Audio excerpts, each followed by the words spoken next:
PMJAY યોજનાની માર્ગદર્શિકાનું પાલન ન કરતી હોસ્પિટલ સામે હવે કાર્યવાહી હાથ ધરવામાં આવી। આરોગ્ય વિભાગે 4 ખાનગી હોસ્પિટલ સામે કાયદાકીય કાર્યવાહી હાથ ધરી।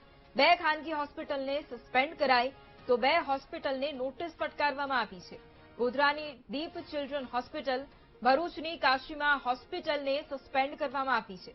કાલોલ અને દેવગઢ બારિયાની મા ચિલ્ડ્રન હોસ્પિટલને પણ નોટિસ ફટકારવામાં આવી। આ સાથે દીપ ચિલ્ડ્રન હોસ્પિટલમાંથી એક્સપાયર્ડ દવાઓ મળી આવી હતી। કાશીમા હોસ્પિટલમાં ક્વોલિફાઈડ સ્ટાફનો અભાવ જોવા મળ્યો હતો, જેને કારણે આ મોટી કાર્યવાહી કરાઈ છે।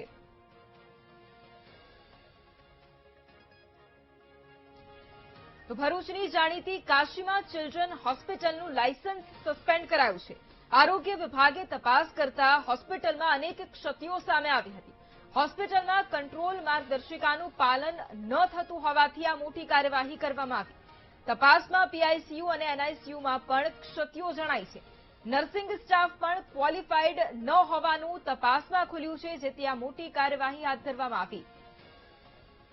અને આજ મુદ્દે સંવાદદાતા ગૌરવ ફોન લાઈન પર છે। ગૌરવ, કાશીમા ચિલ્ડ્રન હોસ્પિટલનું લાયસન્સ સસ્પેન્ડ કરવામાં આવ્યું છે, અત્યારે શું જાણકારી?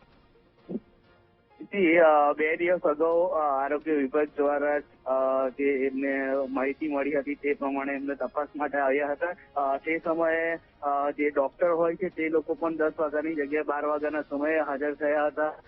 ત્યારબાદ એનએસયુઆઈ અને પીએચસી સેન્ટરની અંદર પણ ઘણી ગંભીર બેદરકારી હાજર જોવા મળી હતી, જેને લીધે નર્સિંગ સ્ટાફ છે તે પણ યોગ્ય લાયકાત ધરાવતો ના હોય જેવી ઉણપો દેખાતા આ કાર્યવાહી કરવામાં આવી છે।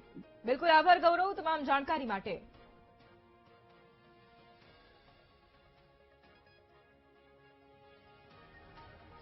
તો પંચમહાલમાં પીએમજેએવાય યોજનામાં નિયમોનું પાલન ન કરતી 2 હોસ્પિટલ સામે કાર્યવાહી હાથ ધરવામાં આવી।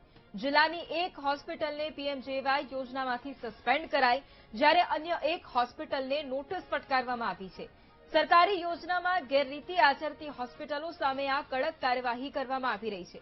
ગોધરાની દીપ ચિલ્ડ્રન હોસ્પિટલને પીએમજેએવાય યોજનામાંથી સસ્પેન્ડ કરવામાં આવી છે।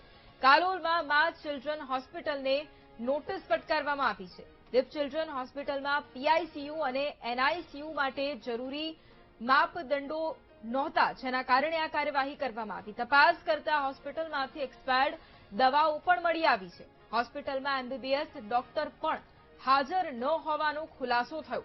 લાભાર્થીઓને યોજનાકીય માહિતી આપતું કિયોસ્ક સ્થાપિત પણ નહોતું।